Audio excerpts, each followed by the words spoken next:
Hi everyone, welcome to the final session of our virtual tour Promised Land. We are going to start very shortly in about a minute or so, just make yourself comfortable and fire us a message if you're having any problems connecting. Otherwise, we'll begin very shortly.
Hi everyone, if you're just joining us, we're beginning very shortly. Make yourself comfortable. In fact, we'll start now. So look, welcome. This is the third and final session of our virtual tour Promised Land with Dr. Rob Lyman. We will begin shortly. I'll hand over to Rob shortly. In the first session, Rob spoke about General Aung San and the nationalist movement within Myanmar.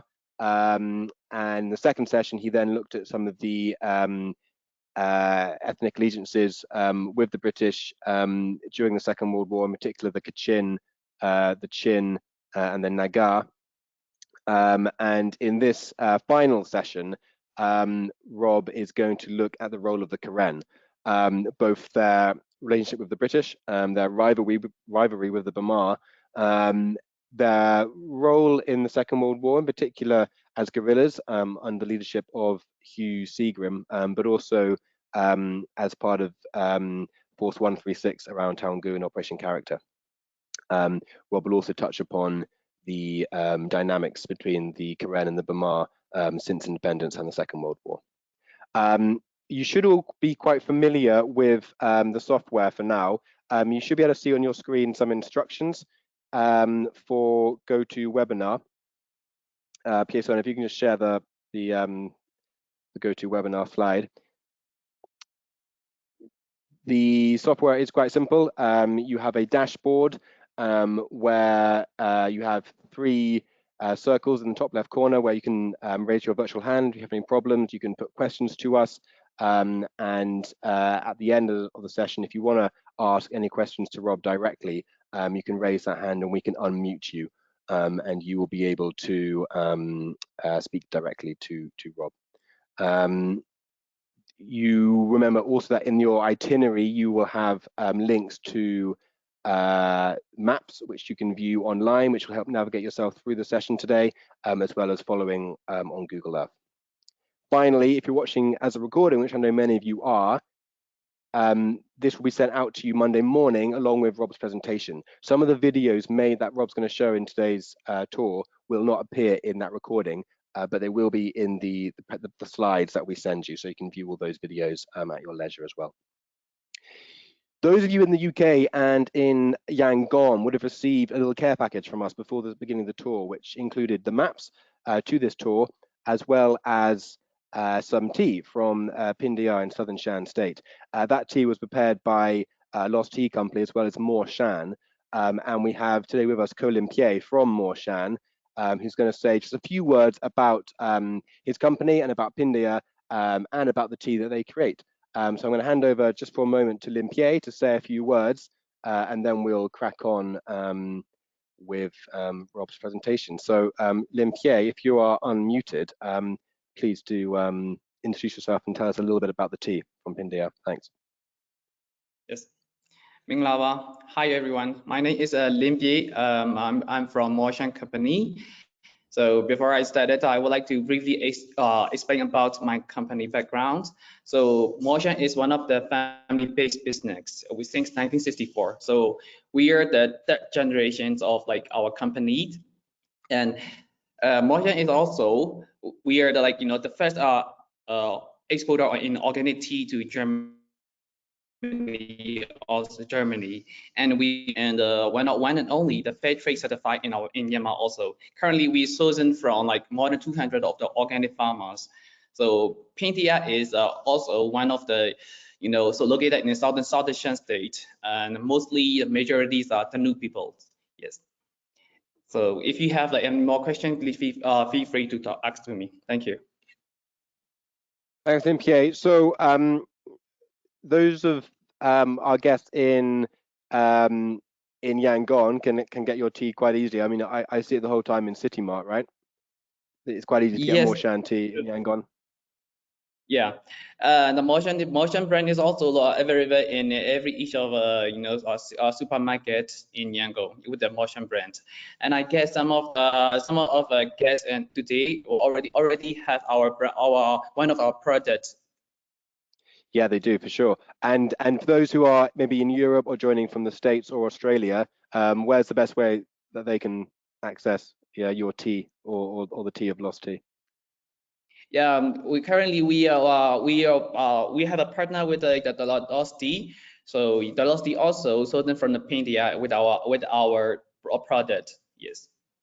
Okay, great, thanks. And for those who haven't been, Pindia is a beautiful part of Shan State.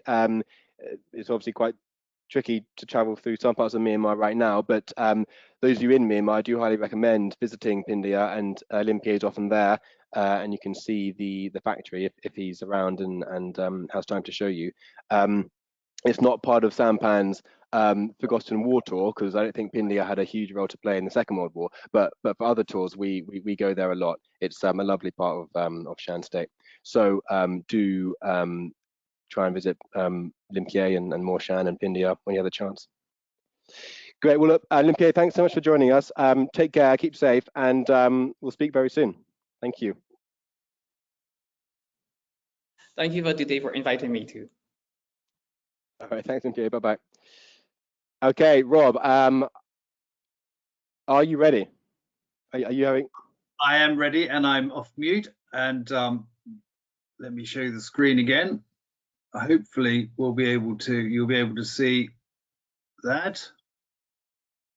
Thumbs up. Yep, we can see. Yep, perfect. That's all good, Rob. Brilliant. Well, welcome back to our tour of Myanmar. I'm delighted to see you all with us today, and most especially, really looking forward to seeing you in the flesh when we all travel out to Myanmar, probably next year or the year after, to do this in person. But it's been an interesting experience for me, and I'm really pleased to have had you with us on the journey. And today, as Bertie has said, we're going to sort of bring everything to a close by looking at the Karen and what was known then as the Karenni states, that geographical area in the hills to the southern east part of Burma, where the Karen live. And we're just going to start by reminding ourselves of our timeline. The war in the Far East, of course, ran from just before Christmas 1941 all the way through to August 1945. And the Karen were involved in the fighting really right from the beginning. And we're going to talk about that war through the eyes of a really remarkable man, Hugh Seagram, nicknamed by the Karen people Grandfather Longlegs, and that's the name by which the famous biography of Seagram, Grandfather Longlegs, was written, and all the way through to his death and his in 1944, and his legacy in 1945, which was really quite significant. You've been sent these maps. This is just to really to position us in a geographical context for today.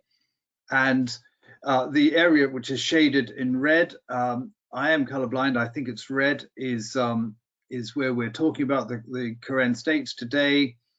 This is broken or divided into two parts: Kaya state and Karen state. But during the war, certainly during the British colonial period, it was known as the Karenni. You'll see that phrase used quite regularly. And to give you a sense from Google Earth of the Karenni, this is the area. It really stretches from the Satang Bridge, which you'll remember as the point really at which the 1942 defense of Burma catastrophically failed, all the way north to Toongu, known to us historians and Brits at the time as Toongu, now Taungu, spelled slightly differently. The really interesting thing that I want to highlight here is the fact that in 1942 and through to 45, there's only one road through the Karenni, and that ran from Toongu to Morchi and beyond. Morchi was the site of a very significant wolfram mine. It's still there, in fact, and it produced about a third of the world's wolfram, very, very important in chemical processes. But just think about this huge area of southeastern Burma without any access apart from village tracks. And you'll see a little bit of that in some of the footage that we've got, but only one major road leading from Toongu into the hills to Morchi. And the map on the right is interesting. Look at where Satang is. The Satang is quite, the Satang Bridge is at the top of the Satang estuary, and it's really quite significantly further north than Rangoon than most people realize. And it gives access directly to the Karenni, the Karen states. Very significant rivers, of course, the Satang River on the right-hand side, the Salween River on the right-hand side, the Satang River on the left-hand side of the western edge, and the Yangtze River, which you can see on the map running up on the eastern edge of the Karen states.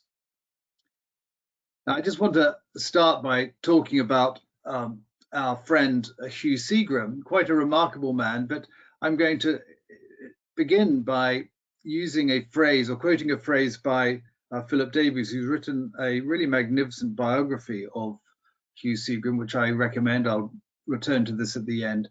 And he makes the point that the men who sustained and who made and sustained the empire, like Hugh Seagram, were not driven by greed or selfishness, but by, quote, courage, fortitude, endurance, and selflessness, understatement, humor, self-deprecation, and stoicism. This was a character or a feature of many of these men who sustained the empire.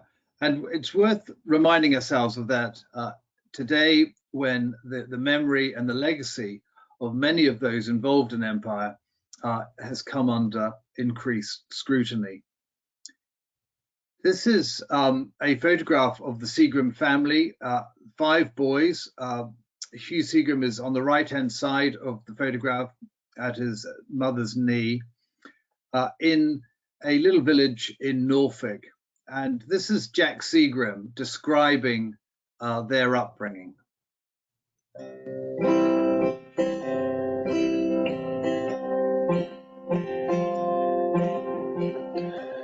We were as poor as church mice, but we had a wonderful life. We knew everybody by their Christian names, and we were all great friends. We had a huge garden, a huge house, and we had our own cows, pigs, hens, bees and dogs, lots of dogs. As youngsters, we could do more or less what we liked, but we had to go to church at least once every Sunday and took it in turns to pump the organ while our mother played. Hugh's father was the local vicar. He had been born in Hampshire, but the family moved up to Wissenset in Norfolk, northwest of Norwich, in the 1920s. He was remarkably tall. He was the only one of the 5 boys who had this remarkable height to him, 6'4", fully grown, very tall, lean young man, which we'll talk about in the context of him living in the Karen Hills later on. He was the youngest of 5 boys, remarkable men, in fact, and one of his brothers received the Victoria Cross posthumously in 1943 in North Africa. He was born a dyslexic. He had trouble at school, and it wasn't really understood at the time that the difficulties that he had in reading. They were impoverished largely because his father was an incompetent financier and lost all his wife's fortune on a ill-conceived investment in Canada. And the only route for the youngest of this family was the army, and he went to Sandhurst in 1927, commissioned into the Indian Army, into the Hyderabad Regiment, and traveled out to India, and then visited Burma on attachment to the Burma Rifles in 1931, during which time he also visited Japan. He was known as a child, his nickname was Bumps, and when he joined the Burma Rifles, his name was Stookie. You'll be able to find out the reason for Stookie in Philip Davis's book. But here we have a very brief introduction to the background to this quite remarkable young man. He joined on attachment the Burma Rifles. We've spoken in the past about this regiment, which of course by 1937 became the formal part of Burma, i.e. Separate to the Indian Army and responsible for the defense of Burma and provision of military aid to the civil power. Now the Karenni, the area where the Karen people live, we've already touched on, incredibly beautiful. We hope to be able to see some of this on our actual tour, but this is what we can offer you on our virtual tour. Very interesting background to the entire story. The Karen people had always had a love-hate relationship with the people of the plains, in part because of its geography, the Karenni's geography. They were inhabitants of a mountain kingdom that was remote, that was very hard to get to, a little bit like the Naga people in northeastern India and northwestern Burma. The only people who traveled into these regions were conquerors or traders. And the only time the Karen people came out was when they needed to trade for things like salt and so on. Agriculturists at heart and subsistence farmers, they had little reason to travel outside of their green-clad kingdom. And these are some photographs from the area we're talking about now, evidence of the cultivation that the Karen engage in, and again in red on the map, denoting the area that we're talking about. The Karen people had, from the time the British arrived in the 1820s, supported the new arrivals, in part because of their traditional antagonism to the Bamar people. And it's really important, I think, that we all understand the long links that this antagonism has in Burmese history. It's not something that's emerged recently. It's certainly not something that emerged simply or solely with colonialism. It reaches back a long way before then, as I suggested, in part because of the geographical location of the Karenni and their isolation from the cultural influences and mixes that normally occur where you've got movements of population. And this is something that we do need to bear in mind. The other point that I've raised in the past is that when Westerners, in particular Western missionaries, arrived in the Karenni in the 19th century, they discovered that there were many cultural similarities and religious similarities with Christianity, which made the Karen people easily open to conversion to Christianity. And we've also spent a little bit of time talking about the fact that the Karen people were also very open to joining the Burma Rifles in a way that the Bamar people weren't. So there are a whole series of distinctions and differences between the Karen people and the Bamar people, the people of the plains, who make up the majority of the population of Burma. And we observed last week that these distinct national characteristics, these distinct ethnic and cultural characteristics remain very strong today. And I've observed to you all that until we are able to get to a position in Myanmar where all cultures and ethnicities accept the rights and prerogatives of the others to live and to exist and to thrive together, we won't have peace. There is a systemic issue that needs to be resolved in Burma before there is peace. And I've also observed that the Karen states, as indeed with the Kachin and the Nagas and the Chins themselves, were essentially left to govern themselves. So we have semi-autonomous kingdoms living in a colonial context, with Britain really applying direct rule to what they described as ministerial Burma, and a very loose suzerainty to those tribes in the hill country who were left to look after themselves. Population perhaps of 3 million in the hill tribes in the late 1930s and 1940s, with a total of 44 members of the Burma Frontier Service looking after them. The Karen were quite remarkable. The Westerners, when they arrived in Burma, were always quite struck by the Karen. They were struck by their physique and their ability to travel long distances without any shoes, and to be able to survive in their mountain vastness without any of the support infrastructure or tools that we would expect a modern civilized people to require. And this photograph here, we'll come back to this photograph later, it's quite a remarkable one with a member of the Assam Rifles there, Chetty, with some of the Karen levies from 1945. And of course, the Karen levies themselves didn't wear anything on their feet. They were shoeless, and that was the way they that was the way they preferred to operate in the hills. But Callista Vinton, who is an early American missionary in the Karenni, wrote a book on the subject and described them in these terms. And here is a video from a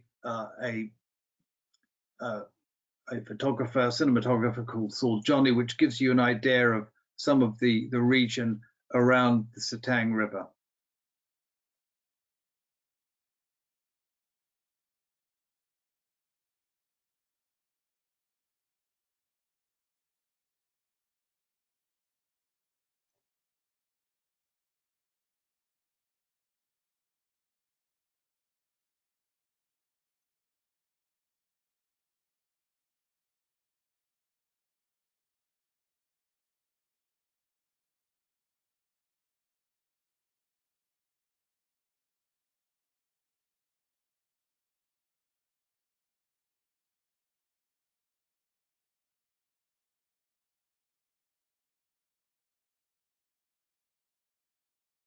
The river, of course, the rivers on both sides of the Karen states frame its geography.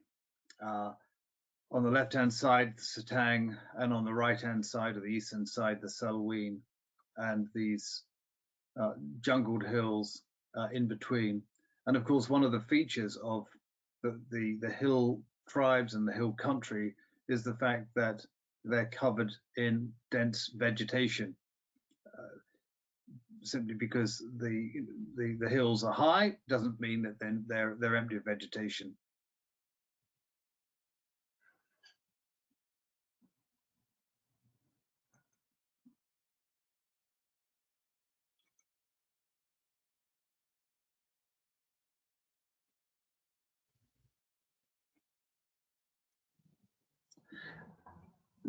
From the moment he arrived in Burma, our friend Hugh Seagram immersed himself in the history and the culture of the people of the hills, in particular of the Karen people. And he spent every spare moment he had on leave and as a soldier, with the Burma Rifles, walking through the Karenni, meeting Karen people, living with them. And at this time also, he got used to traveling through the hill country without any boots on his feet. And he wanted to be able to see how the people lived. And I mean, it's a very interesting period of time for him. Over this decade, he became very, very attuned to the Karen people, very attuned to their culture and their history, learned an enormous amount about them, learned their language, and spent a lot of time with them. He was a very unusual officer. He wasn't a typical Indian Army or even Burma Army officer. He wasn't associated with mercantile or colonial enterprises. And he was a soldier, but he was increasingly taken with the Karen people, the way they lived, their culture, and also their attraction to the Christian religion. He wasn't a strong church-going Christian. Of course, he'd been brought up in a manse, the son of a vicar, but until the late 1930s and early 1940s, there was no real evidence in Seagram's life of a dramatic religiosity. It was a duty more than anything else. In fact, he tried to avoid going to church where he could as a soldier. And one of his friends and colleagues in the Burma Rifles, Neville Hogan, a very interesting man himself, spoke of him in these terms. He loved the people and was a brilliant officer and sportsman. Interestingly enough, I think certainly some of much of the evidence from the Karen people is that he was loved equally in return. In 1936, he had the opportunity of traveling back to the United Kingdom, to Winstonset, and to meet his family again. And it was the last time all 5 brothers were together before the war.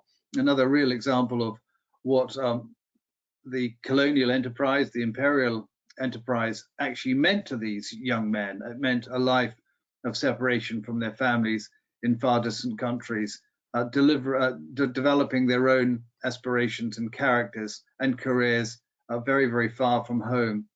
This is there are quite a few photographs in the family archives of this particular event, which was his brother Jack's wedding in 1936 with his mother here on the left-hand side and his maternal grandmother in this photograph. When he came back to Burma, and his long-term attachment to the Burma Rifles, he also had the opportunity of going to the Indian Army Staff Course, Staff College at Quetta in what is now Pakistan. And during these years, he also developed some other military idiosyncrasies, not least of all a belief in the power of guerrilla operations, what perhaps now in military doctrine might be called asymmetric operations, to support conventional forces. And he was quite struck by the conservatism of the officers with which he went to Staff College, and particularly the conservatism, as he regarded it, of many of the instructors, and he railed against it. There's quite a lot of evidence from the time in letters and documents of those who went to Quetta with him, of the fact that he stood out as a man who believed very strongly in the possibilities associated with supporting guerrilla operations in places like the Karen states, if it was ever required. He believed that military doctrine as taught at Quetta was overly pessimistic, overly defensive, and the opportunities that could come from guerrilla type operations or supporting irregulars were underplayed in the British and in the Indian armies, which is a very interesting observation long before there was any contemplation that actually this might be significant in Burma, or indeed that the Japanese actually posed a threat to Burma. He was clearly a prescient man. Other officers with whom he served recognized, like Neville Hogan, that they were in the company of a quite remarkable character, a man whose character was developing as the years went by, and his affinity with the Karen people and the people of Burma generally became stronger and stronger. And to be fair, as his spiritual sense and his sense of religious calling, if I can put it that way, developed in the late 1930s and early 1940s. And this is very evident both from his own letters and his own writings and the writings of those around him. And Harold Braund, who was a very significant member of Special Operations Executive in 44 and 45 and has written a really good book on the subject, which we can touch on at the end, says this about him: "I became a regular worshipper at the Anglican Cathedral," forgive that spelling mistake, "in Rangoon, to which I owe a close but short-lived association with Stookey Seagram, that remarkable man who was unlikely to be replaced as the most unforgettable character I have ever met. His immortal wartime story of valor and isolation and self-sacrificial death has been enshrined for posterity in Ian Morrison's book, Grandfather Longlegs." Stookey and a brother officer used to motorcycle in from Mingaladan cantonment for evensong. As often as not after the service, they would come back to my rooms for a drink and sometimes a bite of food. And he has written in his own copy of Grandfather Longlegs this note: "We always got involved in discussion, sometimes religious, sometimes not, but usually serious, despite which Stookey's manner of arguing promoted laughter sooner or later. He was a dynamic, infectious character, and had he survived the war, there is little doubt that he would have carried out his oft-declared intention of leaving the army and becoming a missionary in Burma." Well, with the onset of war, actually, yes, with the onset of war in early 1940, there were some moves, not many, but there were some moves within the Burma army to think about developing the ability to operate in the hill country of the Karenni. And a remarkable officer, Noel Stevenson, we don't have time to dwell on Stevenson today, went to Papan and in the Karenni with Hugh Seagram to be able to look at ways in which native soldiers could be raised, supported by the Karen soldiers and the Burma Rifles, to be able to fight against any attack into Burma from across the Selwyn River, which denoted the border with Thailand. And we've got some remarkable footage. This is actually from late 1944 of Karenni levies, so soldiers in the Karen soldiers in Allied employment during the uprising at the end of the war. And we're going to show you a couple of these little videos now to demonstrate something of the geography of the territory, but also of the nature of these soldiers themselves. So let me just get this video going. Take a little bit of time to start. Sorry, got the wrong one there.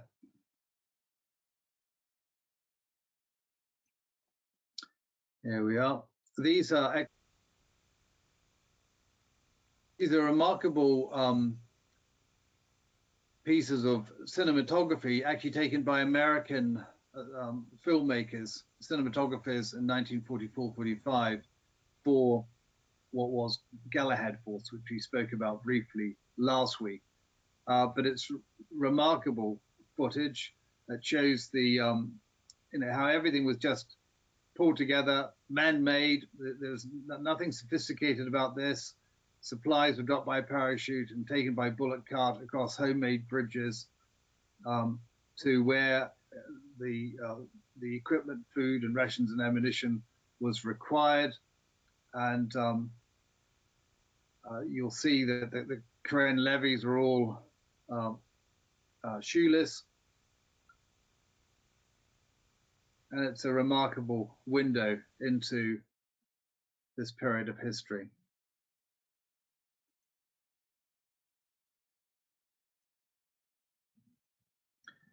Just have to move everything around to make sure that we're on track. When the Japanese arrived in 1942, the Seagram and Stevenson were continued their work to try to build up a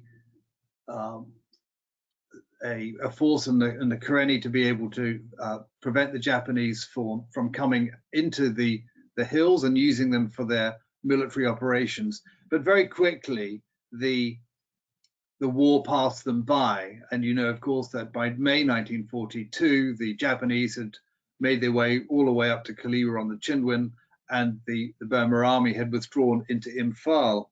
Much of that was unknown to Stevenson, had managed to make his way out, but to Seagram, who had decided, and with the agreement of Stevenson, to remain in the Karen Hills, to be effectively a force and being to protect and be with his Karen soldiers and the men of the Burma Rifles. But I think, you know, there came he came to the view very quickly that actually there was no point in his Karen soldiers, who were, as I say, members of the Burma Rifles and other volunteers, doing anything to fight the Japanese in a stand-up fight. He had a very clear conception of these men being potential guerrilla fighters, and until the point at which they could effectively operate as guerrillas, they were to lie low. Their job was to create a force in being, i.e. to be there when the time came to fight the Japanese. That time he didn't know that, of course, but that time didn't come until 1945.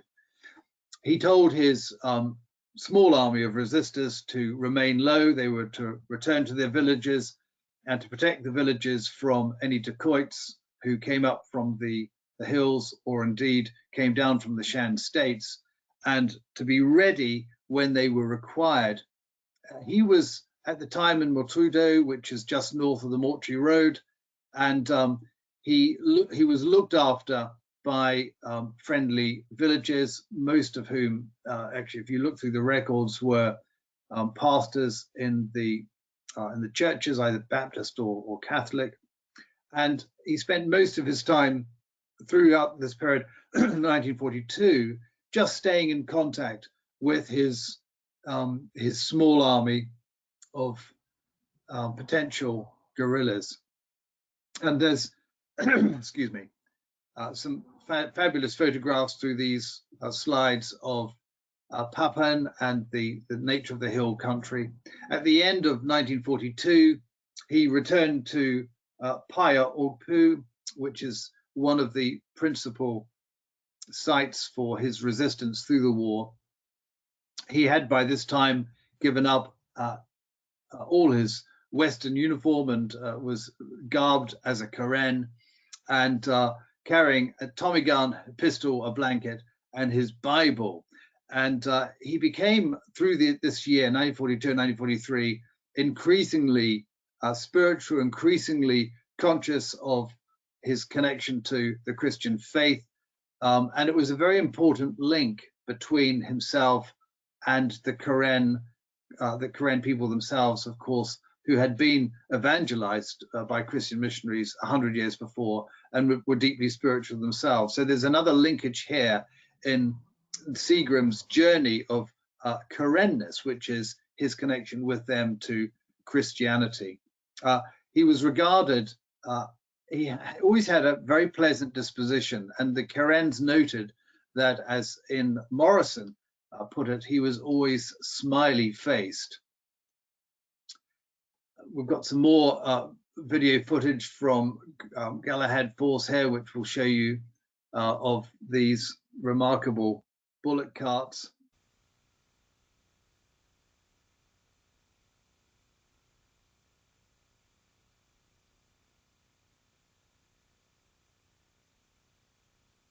Hi, Rob. Sorry, I think you're muted. So I've done that.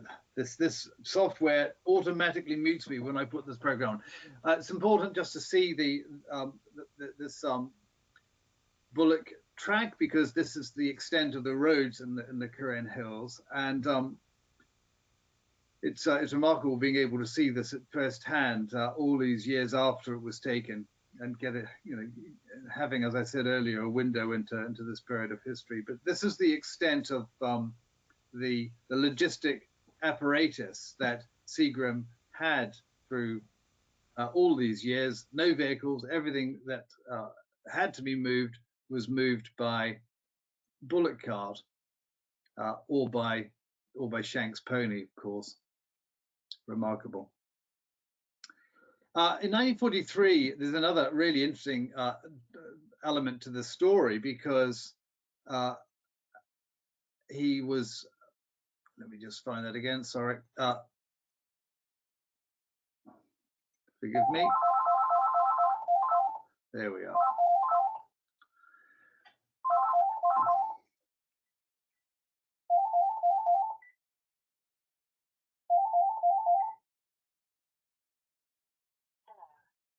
I'm very sorry about that. In 1943, a remarkable Bob, sorry, before you crack on, I think you might need to share your slides again. Okay, there we are. This is a little bit more complicated. There we go. Perfect. There we are. We're back again, and I'm sorry about that that phone. I can't turn it off. In 1943, a really remarkable happening occurred, which was the arrival in the Karen Hills of a man called Roy, often known by, excuse me.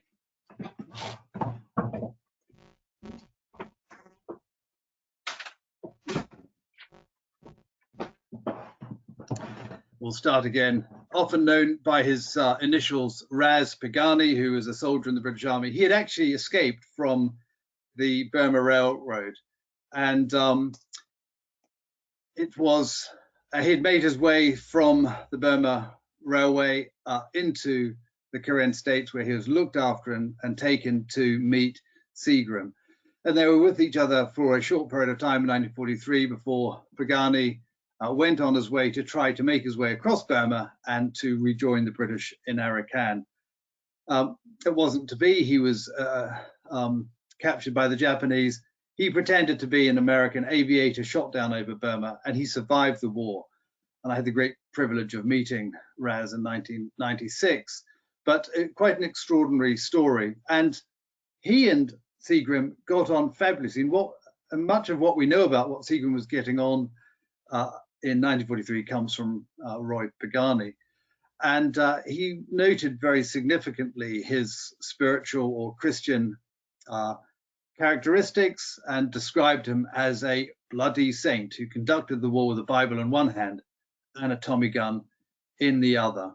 And Philip Davis's remarkable joint biography of Ras Pagani and Hugh Seagram is definitely worth a read if you can get hold of a copy. Actually, it's not particularly old. It only came out in 2017 and is very accessible.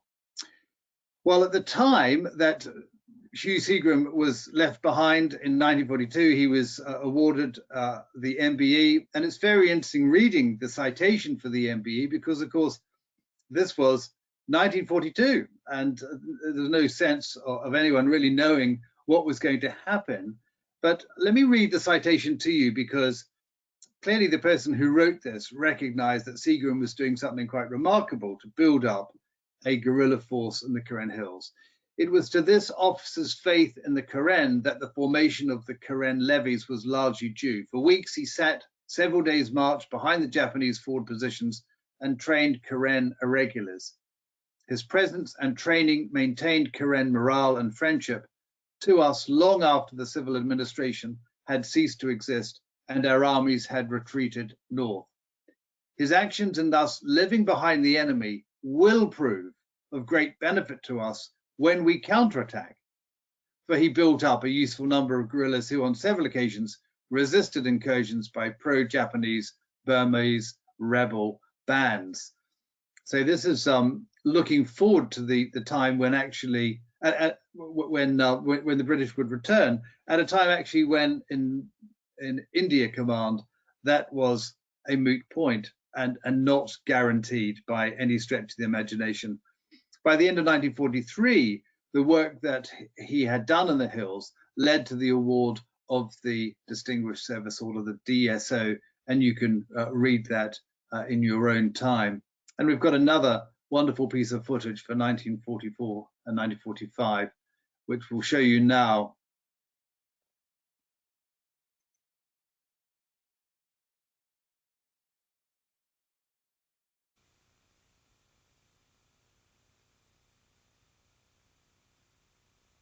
And this is 1945, where the all of the supplies being dropped to the Karen levies. At this time, probably 12 to 13,000 of them. So ammunition, food, supplies of every kind was dropped by C-47, known in British service as the DC-3, into the Karen Hills, picked up by the Karen levies and what they would and laborers or coolies, and taken for distribution, all using non-mechanical means of transport and Shanks pony.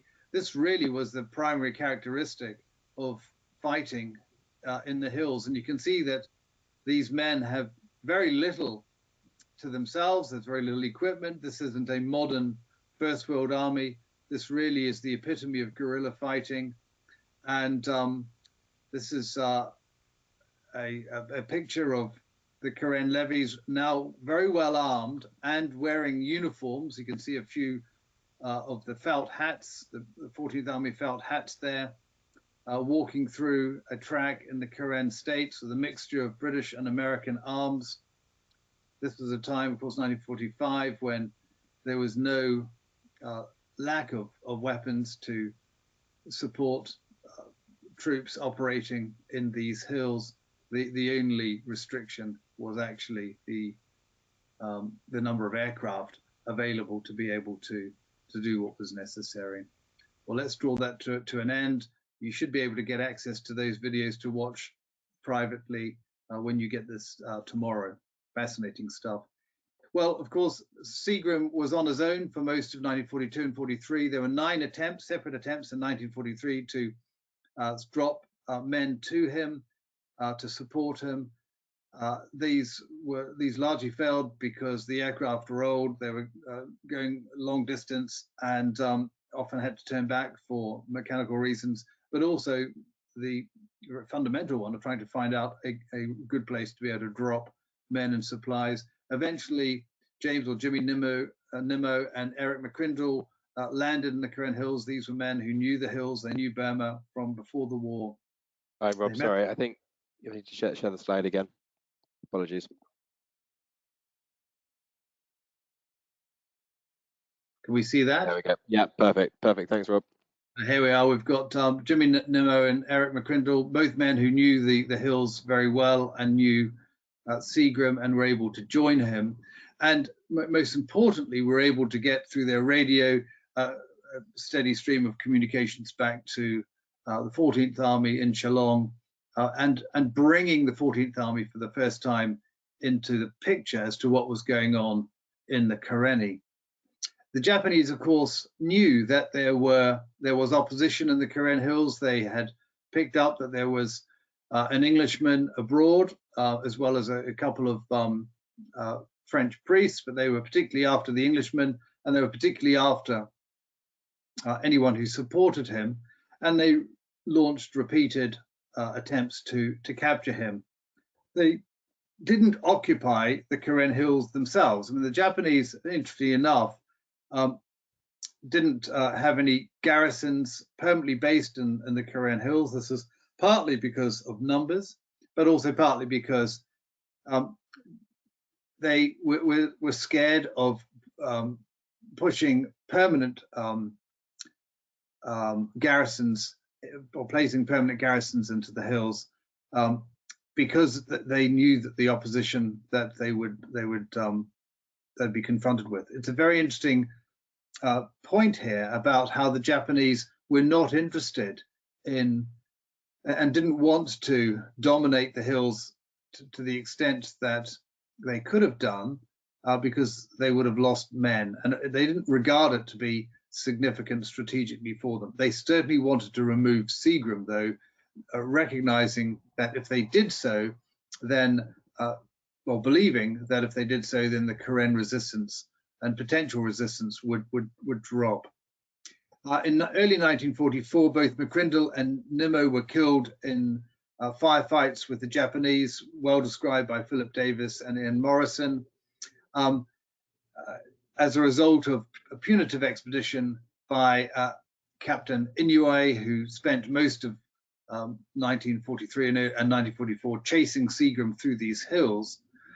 All the while, Seagram managed to escape these expeditions, but the Japanese brought with them terror to the hills and did quite an enormous amount to actually force the Karen people themselves into the arms of the Allies.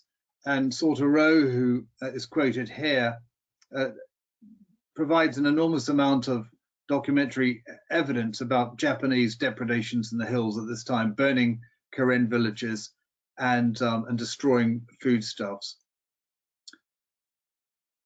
This is again a photograph of Seagram from that wedding, Jack's wedding in 1936.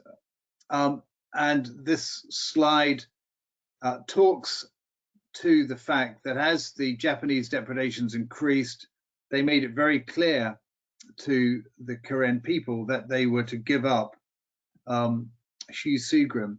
Hugh Seagram also realized what was going on, and whilst he wasn't a spy, he was an army officer operating behind enemy lines.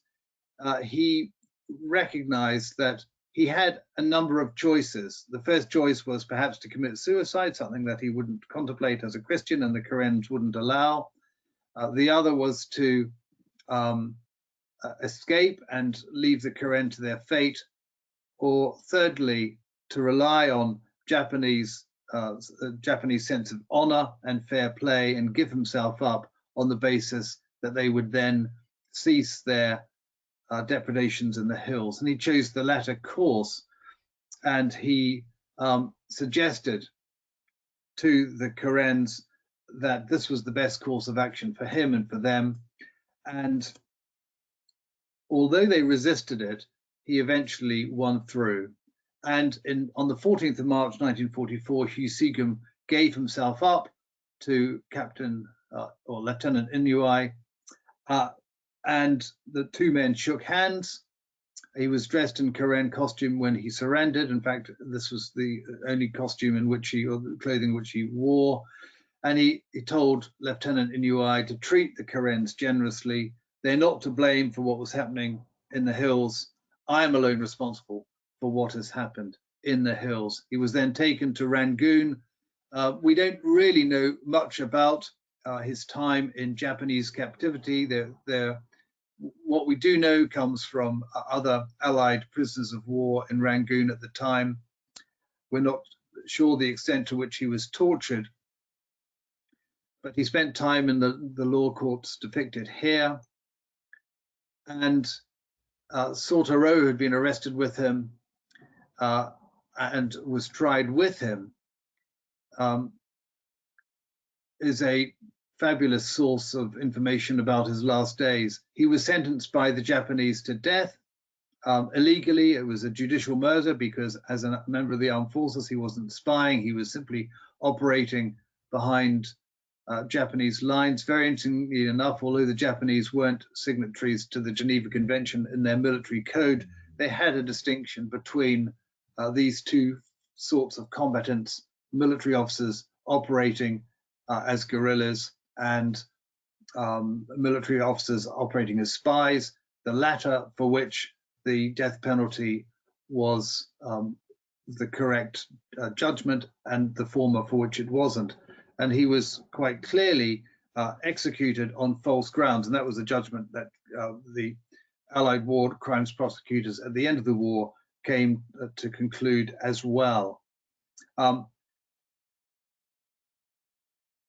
7 Karens, including a man who had parachuted in, a member of the Burma Rifles, Bargor, was also sentenced to death. They were executed by rifle fire, and his memorial plate is currently, or is where his body is now buried, in the Rangoon Cemetery. The picture on the right is the War Memorial at Wissenset in Norfolk, where he is remembered along with his brother Derek, who was awarded the Victoria Cross in Tunisia. Quite a remarkable family, therefore, of colonial soldiers, colonial era soldiers who gave their all for their country and their adopted people, certainly in the case of Hugh Seagram. very interesting point here about Seagram's Christianity. He really had become very, very Christ-like in his latter months. He was reading almost exclusively the Bible. He spent a lot of time in prayer. He spent quite a bit of time in Bible study and preaching amongst the Karen. And there is a real sense that he saw himself as almost a Christ-like figure. I'm not suggesting for one moment that he saw himself as a Christ, but the parallels, the sacrificial parallels between Christ and himself freeing the Karen from the yoke of the Japanese was very, very clear to him. And this is Sortero's memories of his last moments.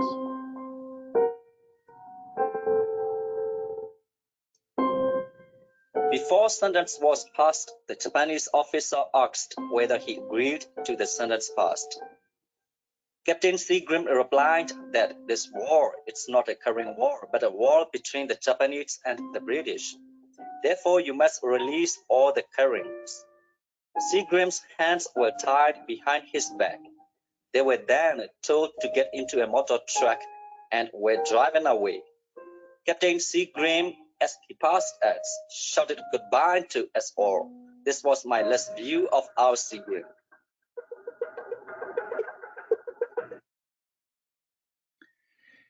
Well, Operation Harlington was the operation to drop Nimmo, McCrindle, and Bargor onto into the Karen Hills to support Seagram.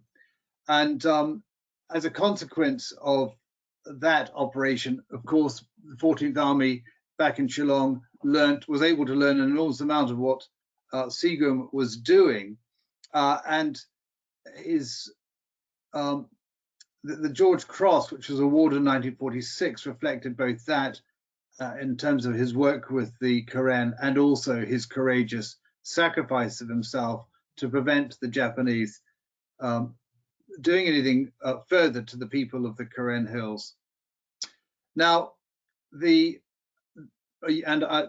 we're running out of time, I'll let you have a look at this in your own time when you get the presentation. But this is the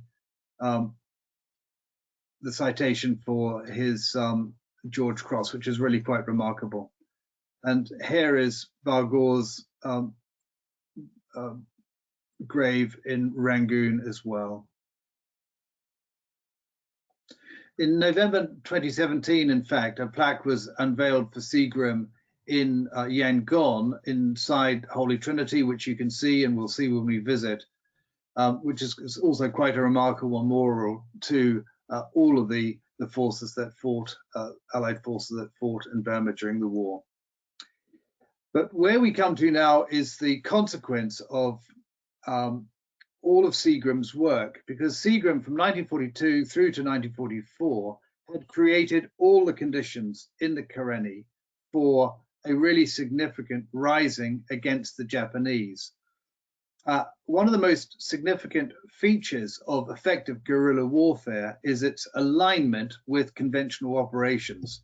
In history, where guerrilla warfare has operated outside of an alignment with conventional operations, it's often been isolated and defeated by those against whom it's fighting. And it's a very interesting feature of Operation Character, as it was called, of the unity of guerrilla or asymmetric and conventional fighting, which was to make it such a dramatic success. And we'll touch on this as we go through the last few slides. Here we are. The situation in early 1945 is that Slim's 14th Army has crossed the Chindwin and the Irrawaddy and is fighting battles for Burma around Mandalay up here and around Mektila here, the main railway and airfield and nodal or logistics point for fighting in Mandalay. And if the 14th Army is able to get down to Rangoon and capture the remainder of Burma before the rains come in May, it has two options. It can either move down through the Irrawaddy Basin through Prome or down the Satang Valley through Toungoo. Now, Slim only had effectively the logistic support available for one armored corps. And he decided that he would send that armored corps from Mektila down through Toungoo. Of course, Toungoo sits on the edge of the Karenni and the Karen states. And there came an opportunity to be able to raise large numbers of the Karen levies to support the operations of this armored corps, in particular by preventing the Japanese from reinforcing Toungoo. This is really quite important because if Toungoo was created, if the Japanese were able to create a bastion, a defensive bastion at Toungoo here, it would prevent the Allied forces, the 14th Army, from getting to Rangoon before the onset of the monsoon. And it would also mean that the Japanese would retain control of Rangoon and provide an active defense against the amphibious and airborne landing that was planned to take place against it. So Toungoo actually became a pivotal element in Slim's strategy in 1945. He had been persuaded at the end of 1944 of the viability of the Karen levies and gave authorization to arm the Karen levies and enable them to fight the Japanese to prevent their occupation of Toungoo. And this was given the name Operation Character. The task of raising this guerrilla army was given to Special Operations Executive, which was known in the Far East as Force 136, and about 110 British and Indian officers and NCOs, and a further 100 men, many of whom were volunteers from the Assam Rifles, were dropped in the main by parachute, but also by DC-3 landing in the hills. About 12,000 Karens. And they also dropped, and you've seen some of that footage, about 3,000 weapons as well. And Operation Character was broken into, or divided into a number of geographic areas from top to bottom on this map on the left: walrus, or sometimes known, it became ferret, otter, hyena, and mongoose. And the photograph we've got on the right-hand side, which we've seen before, we've got a member of the Assam Rifles, Chetty, who is quite clearly dressed differently to the Karens, with his felt hat and his webbing and his rifle and so on. A remarkable volunteer from the Assam Rifles into the Karen Hills, linking up the people of the hill tribe. So, you know, he was from a part of the Indian Army that recruited from the Naga Hills and the Kesha Hills in India, operating deep within Burma. Quite a remarkable affinity between the people of the hill tribes against the Japanese. And here we have a little bit of footage which we've got of the country in which we're operating. Now, this road is new. This would have been a bullet track at the time, but have a look at this countryside.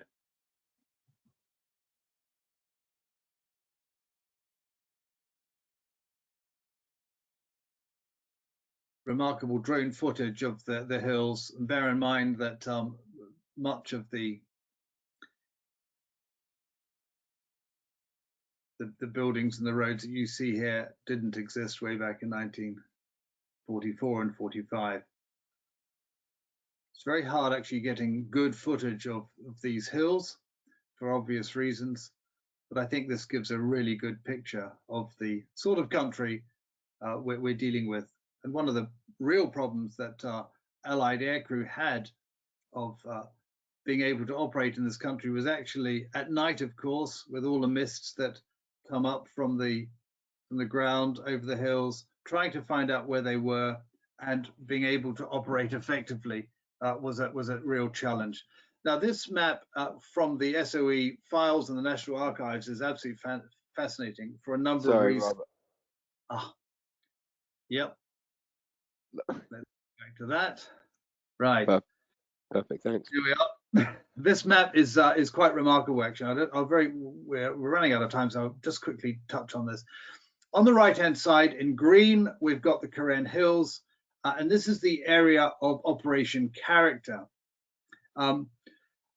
The area on the left in yellow is the area of the Burma Defense Army. And you'll remember from 2 weeks ago, of course, that Aung San had commanded the Burma Defense Army, which had come over in February and March 1945 to the side of the Allies. So what we have during Operation Character is the Burma Defense Army controlling the Irrawaddy Delta from Alnyo down to Prome to Rangoon, and the Karen levies under Force 136 are operating out of the Karenni into the area of the low ground through which Toungoo runs. It's a fantastic map, but the really interesting dynamic here is that Aung San, the news of Aung San's desire to move his allegiance from the Japanese to the Allies came via Seagram. And this is a really important feature of this, or characteristic of the story, where messages were transmitted from Aung San to Seagram and via his radio to India, which gave credence to the members of the opposition movement, Burmese opposition movements supporting the Allies, Thanpei in particular, and it closed the circle, actually, so far as the British were concerned, about supporting Aung San and the BDA. It facilitated the smooth transfer of these allegiances in 1945, and an interesting feature of the campaign. One of the extraordinary characters who emerged from the story of Force 136 is Edgar Peacock, and who led one of the operations in Character. We didn't have time to go through his citation, which you can read at your leisure. And here's a picture of Peacock in the Morchie Hills above the on Magudo, above Morchie at the time of Operation Character. And one of his officers, Eustace Poles, described him, and we're just going to listen to this very briefly, describing Major Peacock.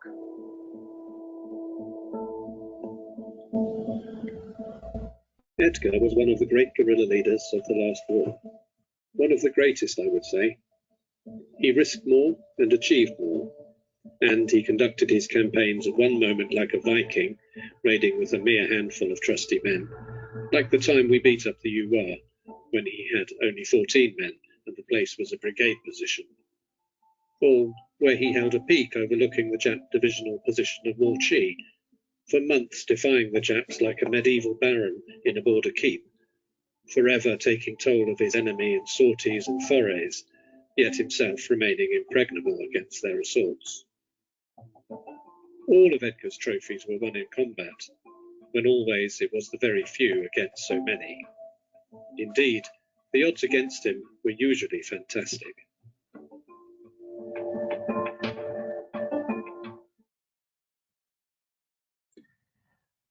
And here's a picture of Eustace Poles. Actually, this is a photograph given to me by my friend Richard Duckett, who's written extensively on this subject, and I'll recommend his books in a moment. We don't really have much time now to go through this in any more detail. There's some very interesting photographs here of the levies themselves. Morris on the right, apparently 15. I don't believe that for a moment. He looks as though he's a 10-year-old.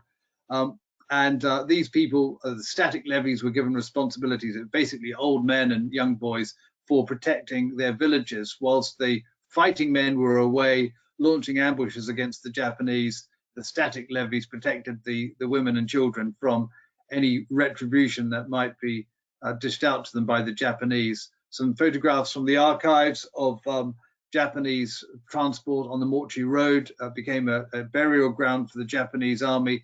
Japanese, of course, were trying to get their troops into Toungoo in order to defend it against the approaching Armoured Corps, 14th Army Armoured Corps, the 4th Corps of the Indian Army. and were decimated by operations undertaken by the Karen levies.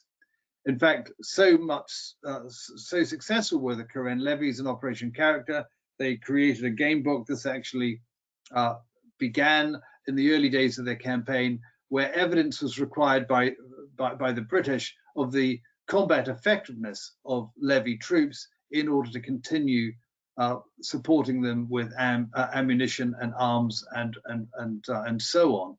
And the evidence is very clear that there were more Japanese killed by the Karen levies in April and March 1945 than indeed were killed by all of the conventional forces operating against the Japanese at the time. This is a very interesting guy called Saul Butler. We didn't have time to go through him. He spent quite a bit of time in B Force and in the North Kachin levies, and now operating with Force 136 in the Karen Hills. The Karen levies achieved a very significant strategic result in enabling Toungoo to be captured, and for the Japanese therefore to withdraw from Rangoon before the monsoon in May 1945. It's a very, very interesting example of the successfulness of guerrilla operations alongside those of conventional forces in war. There's Saul Butler here, and you can read his citation at your leisure.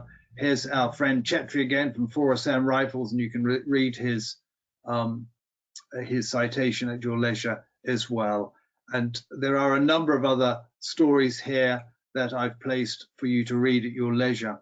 The end story is, this is 1985, when a delegation of Karen people came to Wissenset and Norfolk and to pay their tribute to Hugh Seagram at the place where he was brought up, and they left this tribute in the village. Grandfather Longlegs, we remembered, so we came. We thank you. A remarkable, moving story. And we've got a little bit of time, I think, to show this introduction to the work of Forgotten Allies, which you can also find online, and there are links to it for you as well. Let's just watch this.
And I do commend the work of the Help for Forgotten Heroes to you, and the links are available on your pack. You can also look at the Sampan Travel website for more material about Saul Burney and Tu Thine as well. And I've run out of time, I'm afraid, as I happen to do so often on these. My friend Harry Fessett has summarized his view, which I think I agree with, about Britain's inability to support the Karen after the war. There's a real challenge, of course, in this, which we'll discuss, I think, in questions, which is the extent to which Britain actually had the right to interfere in the sovereign business of another state, that is Burma, after independence in 1948. And there is a real political and diplomatic issue associated with that. There remains, of course, a moral imperative, and the moral imperative is that which is sustained by Help for Forgotten Heroes. The war that we've described, and the war that and the tensions, the ethnic tensions that existed long before the Second World War and long before British colonialism, continue today. It's one of the great tragedies of current Myanmar. And we've seen this photograph, but this slide before, about the Kachin, simply to make it clear that the Karen people are in the same boat. Right, I think what we'll do now, Bertie, is we'll come to a conclusion. There are 3 books that I recommend if you want to learn more about Seagram and Pagani. Lost Warriors is a great book, very well written, sympathetically presented by Philip Davis, and Grandfather Longlegs. And when you get the slide back tomorrow, there's a whole list of other books that I recommend as well. There are more. If you wish to reach out to me or to Bertie in due course, we can provide you with more details of books you can read. And certainly before we all meet in Myanmar next year or the year after, I'll give you another long list of books to have a look at. But there we are. Bertie, shall we turn it over to questions? Yeah, thanks, Rob. We've got a few. You touched on it briefly just now, but perhaps it'd be interesting hearing your thoughts, just or your remarks, just on how what is described sometimes in Myanmar as the Japanese War did continue in a different form after the Second World War ended and after independence, certainly between the Bamar and the Karen, and maybe just your thoughts on that fierce rivalry between the two, and that distrust towards Aung San and the other Bamar that the Karen held, and indeed that they continued to hold to some extent towards his daughter when she obviously later came onto the political scene. I think one of the real tragedies of this period, of course, is Aung San's death, and I made this clear, I think, a couple of weeks ago. Aung San recognized the importance of bringing all people in Burma together, including the hill tribes, and I think there was a real sense, certainly there was a real sense by him, that unity of all peoples in Burma was essential for political coherence. But with the loss of Aung San, when he was assassinated in 1947, we lost that, and this is a real tragedy for Burma. There weren't any other obvious candidates for political power in Burma at the time who had his view. And I think the Karen had, and the Kachin and the Chins had always sat outside of the political structures, and a massive effort was needed to bring them in. That never occurred. And as a consequence, we've always had, or ever since then, we've had a continuing political separation of the hill tribes from the Bamar, which has made it very, very difficult for unity, real unity, political and cultural unity to be achieved in Burma. And sadly, it's meant, as we saw Saul Benny said, the war has continued. The Karen have continued to fight for their independence, for their cultural prerogatives, for their ancestral lands, because they've never regarded them to be part of Burma's political inheritance. And until that is solved, I'm afraid we are going to see continued dissent between the Karen and indeed the Kachin and Chins, to a lesser extent the Nagas, in Burma itself. The the project to create a unified Burma hasn't actually begun. Rob, you mentioned Richard Duckett, friend of yours. He, as the author of SOE in Burma, is a very good book. He has a blog as well where he looks at various stories from the Second World War and troops of SOE. The point he makes quite regularly is that we shouldn't be under the impression that all Karen were pro-British, and in fact there were, I think, some quite significant pockets which were pro-Japanese and very anti-British. Is that right? I don't think they were significant, but it's true. Even with there were a number of villagers who which supported, if not supported the Japanese. I think supporting the Japanese is a bit too much, but we're happy to acquiesce in the occupation. I mean, that is one of the characters or features of occupation of any country in the Second World War. I think one of the really remarkable things about the Karen states is that the vast bulk of the Karen people looked askance at the Japanese and at what they regarded to be their Burmese lackeys, the Burma Independence Army. And unfortunately, the BIA, as we know from 2 weeks ago, blotted their copybook in the early days in the Karen states by carrying out all sorts of rapes and murder and burning of villages and so on, and turned the Karen people against them. But yeah, it's never a binary picture of 100% Karen support. And we do know, of course, that the men who gave the Japanese access to information about Seagram were Karens. We've got a question from Alan Wilson. Alan, you are on the line, so if you did want to, well, I'll read out your question, but if you wanted to add to this to Rob directly, then raise your hand and I'll unmute you. But Alan was struck by the characters of Aung San and in comparison to Ho Chi Minh and their similarities.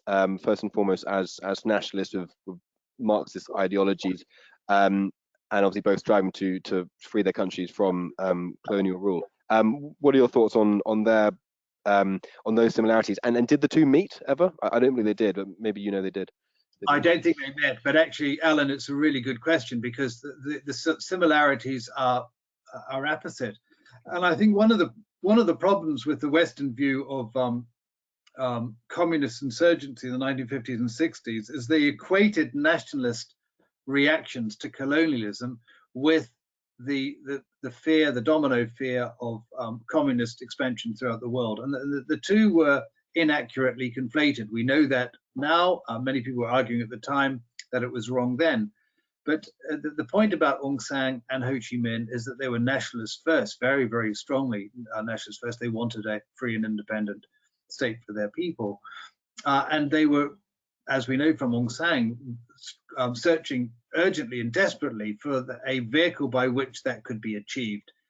And Marxism gave them some routes to achieving independence and not others. But I think the point about Ho Chi Minh is that Ho Chi Minh's nationalist agenda was a very easy one for the Soviet Union at the time to adopt and support, without necessarily Ho Chi Minh wanting it.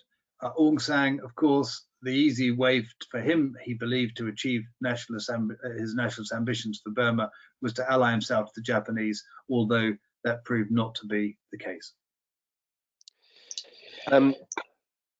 Thanks, Rob. Looking at Seagram, we've spoken about his story today, and it's an exceptional story, and he obviously was incredibly brave, and his sacrifice and all that particular sacrifice is remarkable in itself.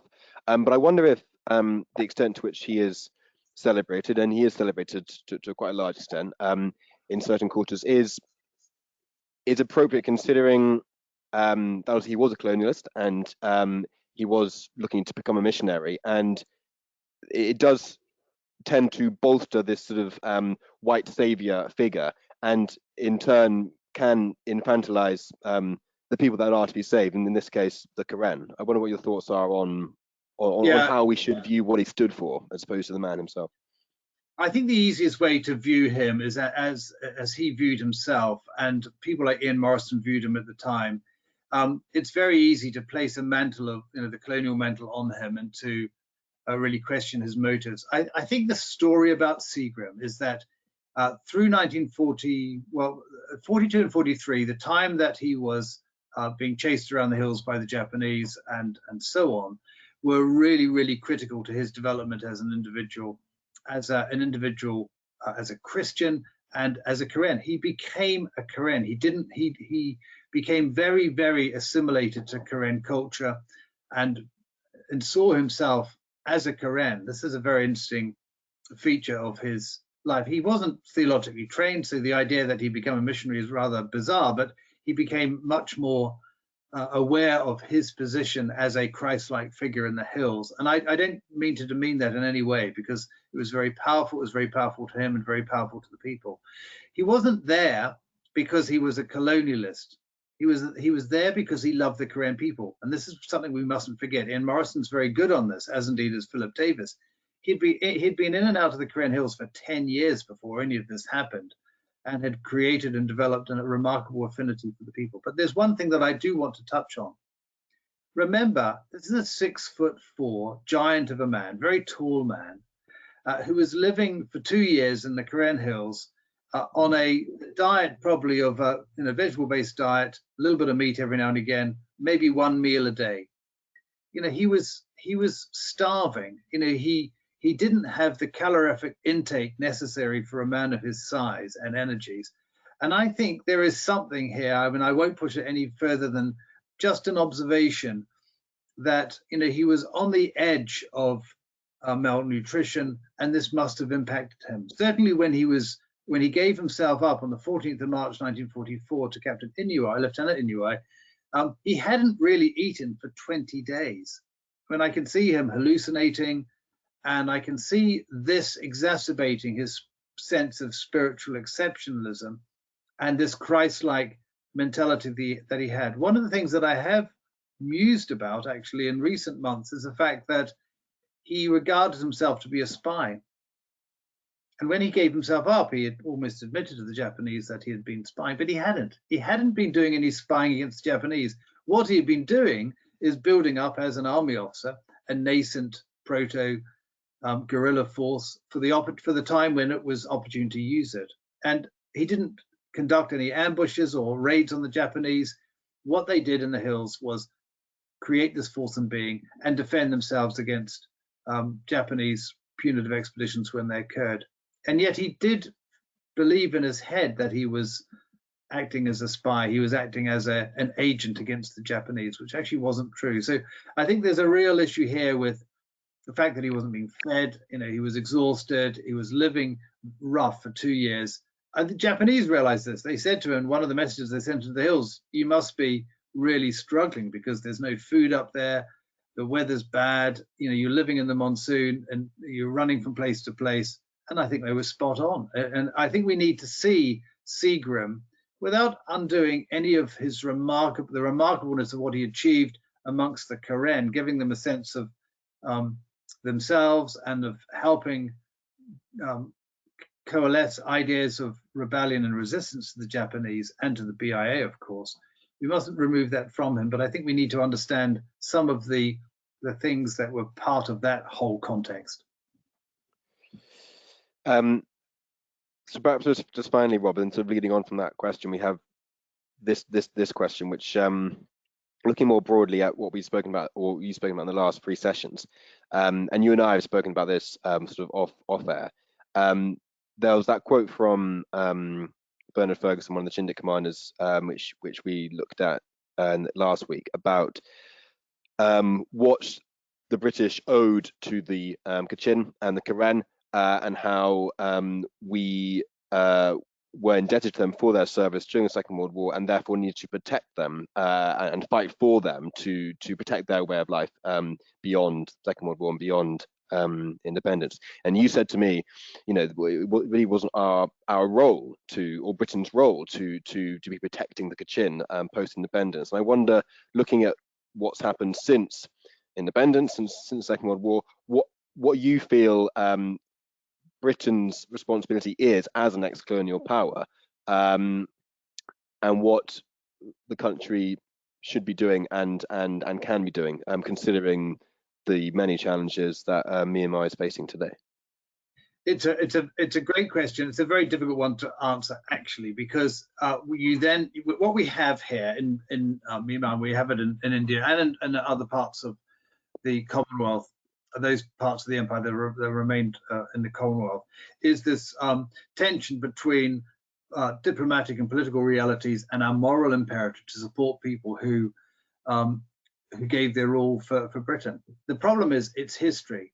And in the rush to independence, in Burma's case in 1948, part of the independence agreement was that the Burmese government would provide pensions for members of the Burma army into the future. The fact that that didn't happen is an issue for Britain's diplomacy with Burma subsequently. But there is the question about, well, to what extent and how far can Britain go without interfering in the sovereign business of an independent country? And this is the problem that Britain has faced as the ex-colonial power, being charged with being neo-colonial. You're either independent, Burma, India, and so on, or you're not.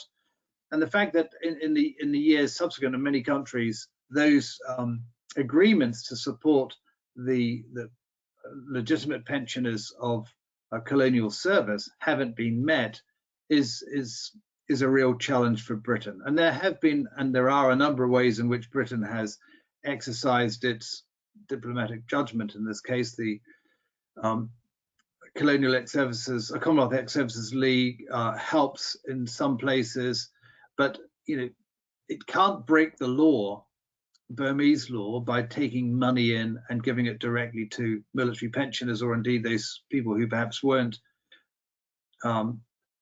formally joined up as members of the Burma army and were operated as Karen levies.